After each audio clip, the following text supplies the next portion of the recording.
Good morning and welcome to our service. We offer special greetings to our Unitarian Universalist Church of Sarasota and our Lakewood Ranch Unitarian Universalists, as well as our visitors.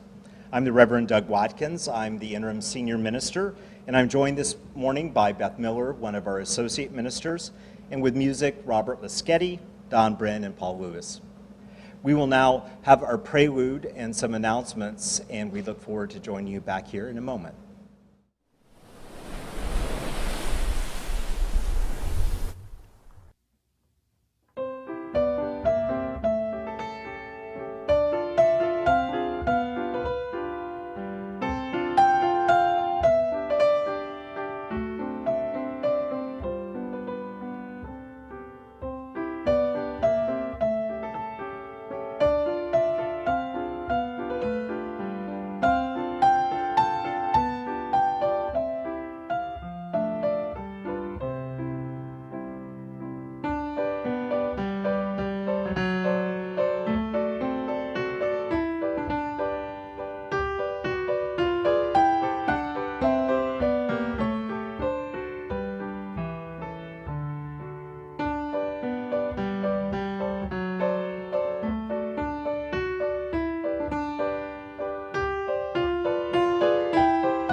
We offer a very special welcome to our visitors. We hope that while you are on the homepage, you'll take a moment to click on the link that takes you to our Welcome Center. If you click on that, you will find a lot of information that is helpful to get to know the congregation better. You can also, while you are there, sign our virtual guest book. If you do so, we will send you our newsletter electronically, the contact, for a while so that you can know more about the events that are coming up, and you are welcome to attend any of those events. Also, you'll notice on the home page there is a donate button. During this pandemic time, it is especially important for us to continue to support the congregation as we continue to pay our staff to keep this facility available and offer a full set of programs. Also, at the end of the service, we hope that you will join us for coffee hour. You can reach that Zoom link by using the same link that is available for the opening forum in the morning. And it is a chance for you to check in with other people in the congregation and find out what's going on in their lives. We hope that you will join us, if not this week, soon. We move in just a moment into the lighting of our chalice. This would be a good opportunity, if you haven't done it yet, to find a candle or to use your own chalice at home.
Good morning, everyone. Thank you, Don. That was lovely.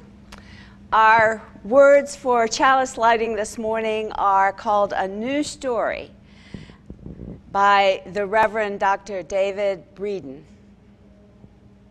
He writes, "We tend this flame, opening the book, turning to a page yet to be written, opening a story yet to be told. May we fill this fresh page wisely. May we write a new story into being. May we together inscribe the page with hope."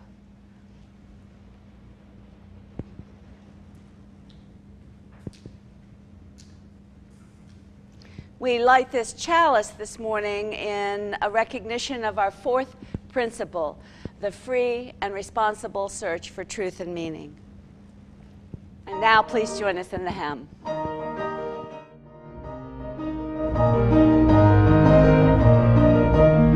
From the light of days remembered burns a beacon bright and clear, guiding hands and hearts and spirits into faith set free from fear. When the fire of commitment sets our mind and soul ablaze, when our hunger and our passion leads to call us on our way, when we live with deep assurance of the flame that burns within, then our promise finds fulfillment and our future can begin.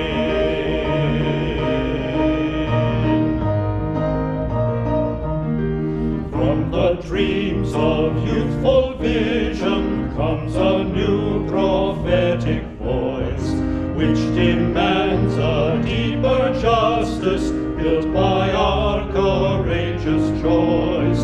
When the fire of commitment sets our mind and soul ablaze, when our hunger and our passion lead to call us on our way, when we live with deep assurance of the flame that burns within, then our promise finds fulfillment and our future can begin.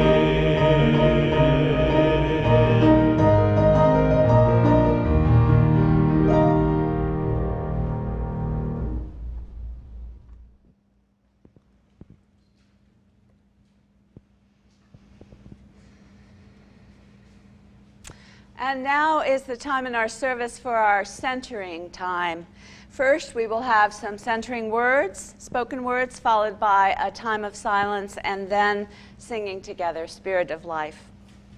As Reverend Doug talks about the foundational stories we carry, we recognize the central role and the power of our family stories, especially those having to do with mothering. Our words for centering and the reading this morning acknowledge that this is Mother's Day. We start with this poem, For All the Mothers, by Linda Susan Urich. It pays tribute to all who mother and recognizes the complexity of those relationships. For all the mothers and mother figures, the grandmothers, aunts, and extended family members who mother, the soon-to-be mothers, the wish they were mothers, the never wanted to be mothers, the it's complicated mothers, the birth mothers, foster mothers, adoptive mothers, stepmothers, the used-to-be dad mothers and the more than one mom mothers, the single mothers, separated mothers, stay-at-home mothers, unhoused mothers, the grieving mothers, those who grieve their mothers, and those whose grief is complex. For all the communities that mother, for all who depend on the great mother, you are held and beloved. Let us be together in silence.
Mother's Day has a social activist prehistory beginning long before it became the holiday we now celebrate with flowers and candy and gatherings for those fortunate enough to be together today.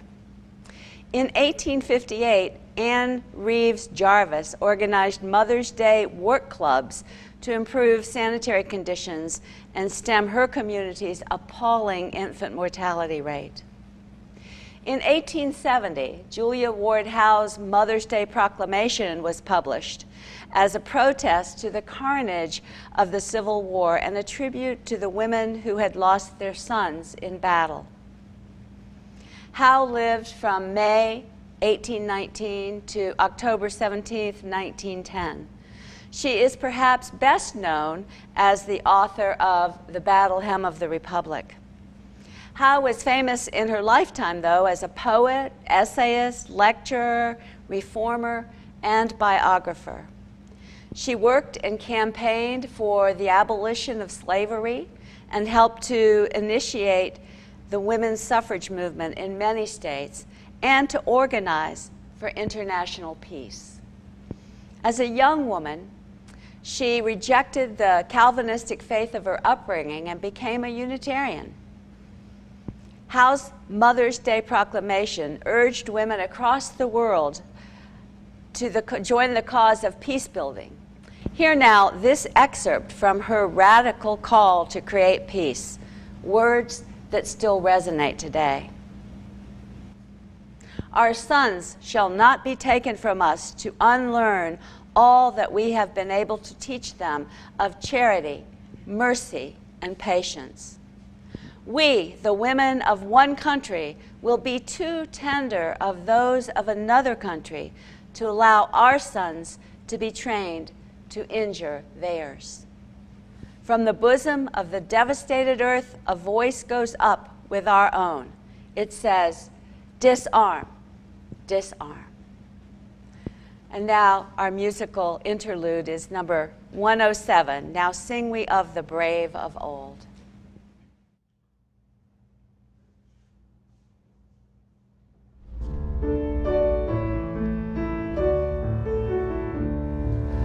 Now sing we of the brave of old, who would not sell themselves for gold, yet left us riches manifold. Alleluia! Who long the world's old sorrows bore, and toiled and loved and suffered sore, and being dead live evermore. Alleluia.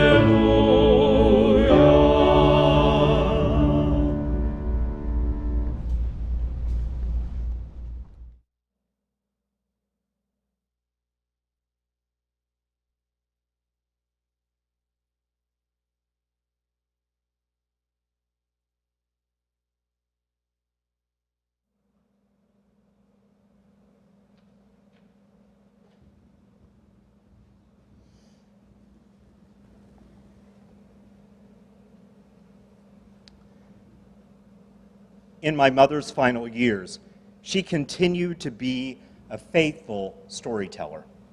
She rehearsed the essential stories of her life in a variety of ways. There was the telling of tales of her weekly life, which over time she would tell with noticeable repetition, playing out the same motifs of interaction with a steady cycle. And as she lost the energy to spend time at the senior center during the week and then had to move to an assisted living for a while, her stories moved to her past, and she turned the pages of her inner autobiography, pausing now and then and stopping to reflect with questions like, I wonder what she could have been thinking when she did that, or I'm not sure he was ever happy about his life after that day. As my mother entered into hospice, she was thankfully able to return home and her storytelling was no longer truly a dialogue, but a recitation of what still surfaced from the deep pools of her memory. No pause for questions or reflection, as steady as chanting a psalm in the morning hours, which, as a missionary Baptist, my mom probably never did. Finally, in her temporary hospital bed that was once the extra bedroom in their house, her stories condensed into the deep caverns from within. The tales were told with closed eyes, with gentle and pained sighs, and finally contractions of muscles, then just the breath itself, and slowly and gradually more labored until her story was merely silence and then memory. Throughout our lives, we carry stories. Some of them are our own, some of them are borrowed, some observed from a safe distance so that we might more easily see their larger lessons. We have stories of cherished memories and bitter loss, stories that are cautionary and warn us, stories that illustrate great meaning with intention, and small and large stories that in their own way speak volumes about the way we live our lives. Stories populate, reflect, live in us, and in some ways are our lives, at least the ways that we measure and understand our lives, as a series of stories. They are not always long narratives either, but phrases that we tell ourselves and each other that shape and reflect truth, what we wished was true, and what can often become a truth all their own. Stories are everywhere. Even Mother's Day itself is a series of narratives that shape the various ways that we understand only one of the many roles that women play in their lives and throughout history. Howe's vision of a day of honoring and uplifting mothers as peacemakers throughout the ages, and inspired by their deep protective care for their children, their work as peacemakers. Or Anna Jarvis's deep respect for her own mother's work in the Civil War as a nurse, caring for the wounded regardless of which army they fought for. And then her anger towards how quickly it became commercialized and shallow. Mother's Day as a set of stories is a perfect illustration, actually, of both the power and the peril of stories, the truth of what most of us come to know, and for profound betterment or sometimes even ruinous harm. And so one of the first things I would point out for us this month as we explore the stories and their power in our lives is that we are called to be thoughtful about how we encounter our stories. Cheryl Strayed wrote this about the concept of mothers in her essay, Tiny Beautiful Things. Every mother has a different story, though we tend to group them together. We like to think that partnered moms have it good and single moms have it rough. But the truth is that we're a diverse bunch. Some single mothers have lots of child-free time because their kids are regularly in custody of their fathers. Some seldom get a break. Some partner mothers split childcare duties with their spouses in egalitarian ways. Others might as well be alone. Some mothers of both varieties have parents, siblings, and friends who play active roles in their children's lives in a way that significantly lightens the load, and others have to pay for every hour another person looks after their kids. Some mothers, singled or partnered, can't afford to pay anyone for anything. Some can, and some do, and others can and won't. Some are financially aided by parents, or trust funds, or inheritances, and other mothers are entirely on their own. The reality is that regardless of the circumstances, most moms are alternately blissed out by the love for their children and utterly overwhelmed by the spectacular amount of sacrifice they require. As we explore stories this month, this is a truth we will encounter again and again. We are cautioned against letting a single story win the day about any topic, person, or situation. And by that, we mean that we often take what we already know as the entire basis for understanding what is true for another person or a situation. But the truth is always best served by remembering the limitations of that single story. Always, there are stories we do not know about others or remember in that moment. The only way that we can really know the truth is to realize that whatever we know, we probably still do not know all that is necessary to fully understand the deeper truth. And yet, all of us, again and again, find ourselves falling prey to being deeply influenced by a singularity of perspective. The thing that makes it even more powerful in these stories is that sometimes they aren't complex narratives at all. Even the simple phrases that we affix to each other, that are affixed to us by our family and friends, whether they be things like being labeled as handsome or pretty or book smart or even fat or lazy or whatever the various label, often those particular ideas become amazingly powerful to us. In the material that I shared with you from Soul Matters, Rachel Naomi Raymond talks about how her family labeled her the klutzy one in the family. Although as she grew up, she realized that she actually was typically described as quite graceful by the people that knew her. And yet, every time that she went home, she found herself tripping and stumbling more at home than she did anywhere else in her life. It is important for us to remember the complexity of the stories we tell about ourselves and about each other, and be very thoughtful in their power. Even to say that we are shaped and created by stories is its own narrative and asks us to examine it more closely. Arundhati Roy wrote this: "Writers imagine that they cull stories from the world. I'm beginning to believe that vanity makes them think so, that it's actually the other way around. Stories cull writers from the world. Stories reveal themselves to us. The public narrative, the private narrative, they colonize us. They commission us. They insist on being told." And so the world is ever filling us with stories.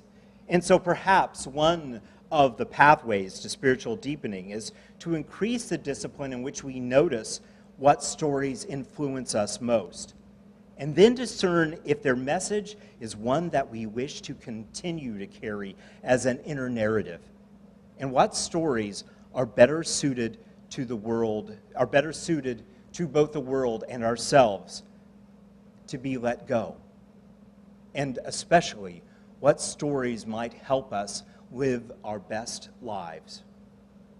The saving grace, again and again, in thinking about all the ways that we communicate and receive messages about each other and life itself, and understanding it as a story, is that human beings innately seem to be story-driven. Across cultures, one thing that we have in common as human beings is that we tell stories about ourselves, about our history, about our culture. And the ways that stories impact the human brain is significant. Stories stimulate the parts of the human brain that are essential to core functions like meaning-making and connecting with our compassion and our empathy. Stories allow us to engage meaning with our imaginations, which by its very power connects us with profound reservoirs of creativity and the energy of possibility. So one important component of this month is for us to explore together the ways that stories create our sense of meaning and the way in which how we tell our stories continues to perpetuate that sense of meaning. The other important thing is that we are deeply connected by our stories. John Rouse wrote, "Stories are told as spells for binding the world together." Stories are one of the ways that we make connections. And connections have a particular essence to them. When we listen to a story, especially to personal stories, we tend to connect in ways that an expression of opinion or abstract thought does not connect with us.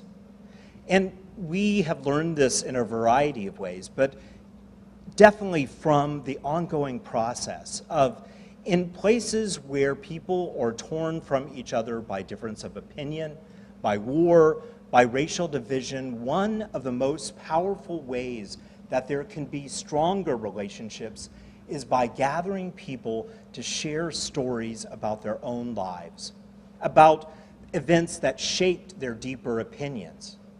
What we've learned is while it may not change the fact that you agree with their interpretation, when you listen to a person's story of their life, it tends to remind you of their humanity. A humanity that helps you understand and see more commonality than you might otherwise. It is by telling stories and thinking deeply about the ways that stories remind us of what we have in common that we are often called to deepest connections. Karen Johnson wrote this: "Humans make maps of stars, choosing some stars and ignoring others, to project our imagination onto the heaven.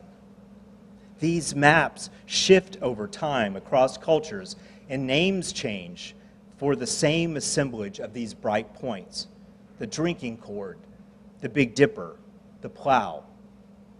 Humans make constellations by connecting stars. Humans make connections with each other by connecting stories. Story to narrative, and to story again. Some blaze bright, some are faint. Most are backdrops to the great and mundane human unfolding. But let us imagine the stories of our lives as a starry universe above our heads. May the stories connect, draw constellations that call us into our best selves with each other. And so, we are invited this month to think about stories, to first remember the stories that tell us most meaningfully who we are becoming, who we want to be. We also think about the stories that connect us in community and how those stories are serving us now, thinking about them both in the big picture, but also very specifically in our own lives and in this time, in this place. So today, on Mother's Day, I'd like to end this portion of the reflection much as I began, with thinking about my own mom.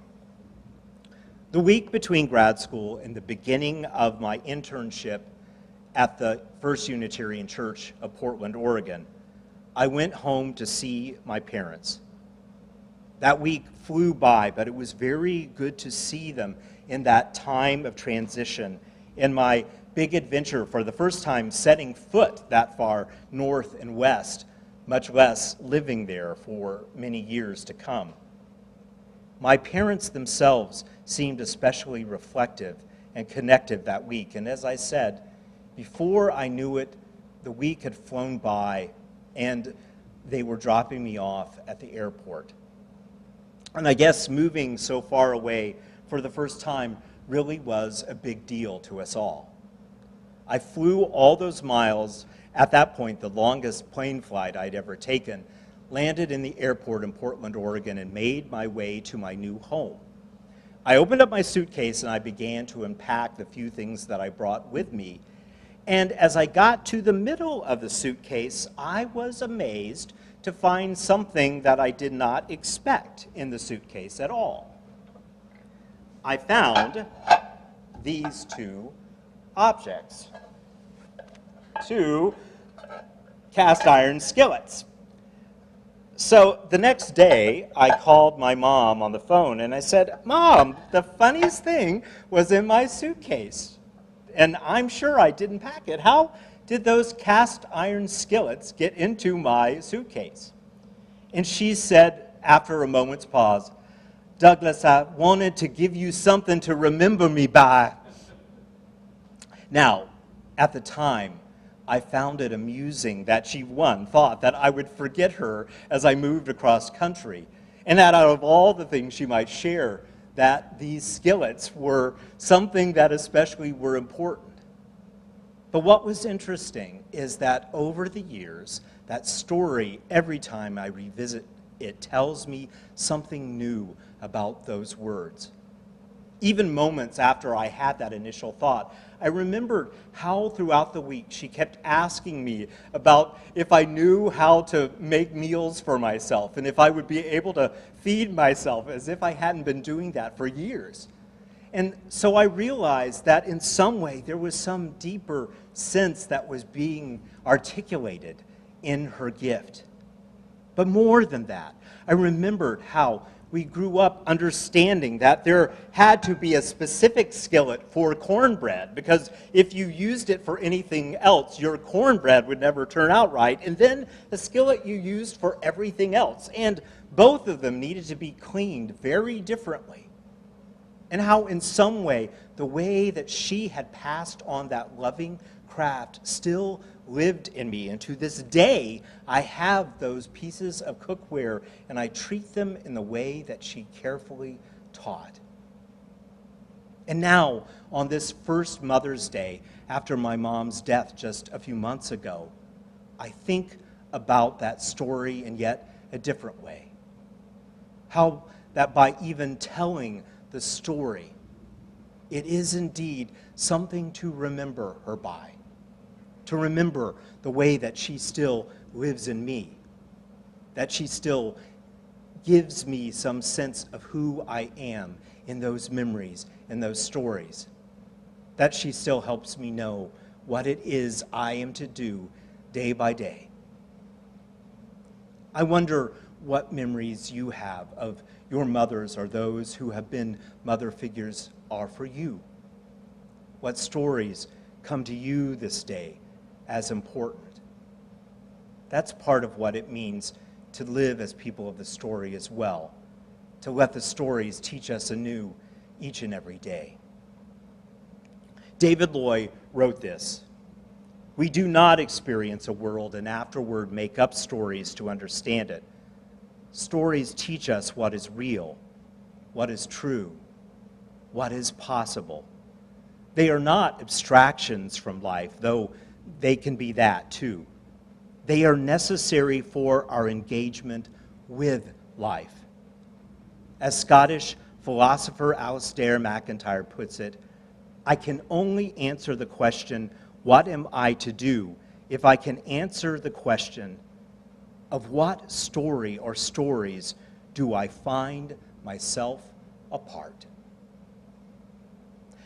As we explore stories this month, may you find the ways that you are part of those stories, and may that sense of self and connection guide you on your way. So may it be. I invite us to join in our closing hymn, hymn number 1017, Building a New Way.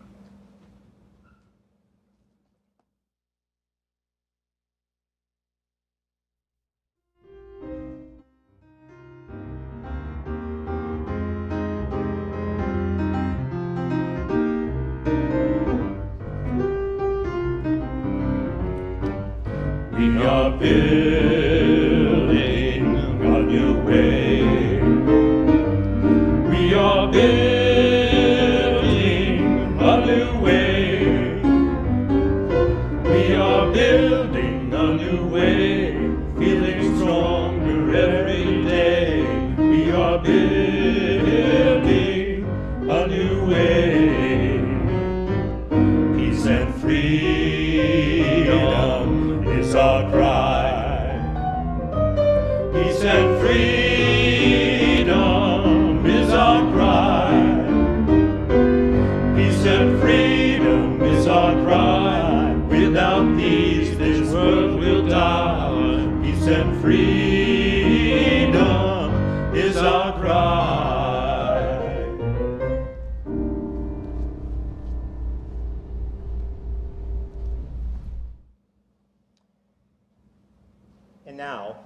as we prepare to end this service, I invite you to return to your candle or chalice at home, and as I speak these words and extinguish our chalice here, may you do the same where you are.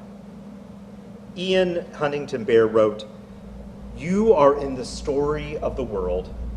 You are the world coming to know itself. May you trust that whatever you will ever say or do belongs in the story of the world." We extinguish this chalice, but not the light of that deeper wisdom, of the fire of giving ourselves to what matters most, not the warmth of community. These remain in our lives as we move into the week ahead. Blessings for that week, and thank you for joining us for our service. And again, happy and blessed Mother's Day.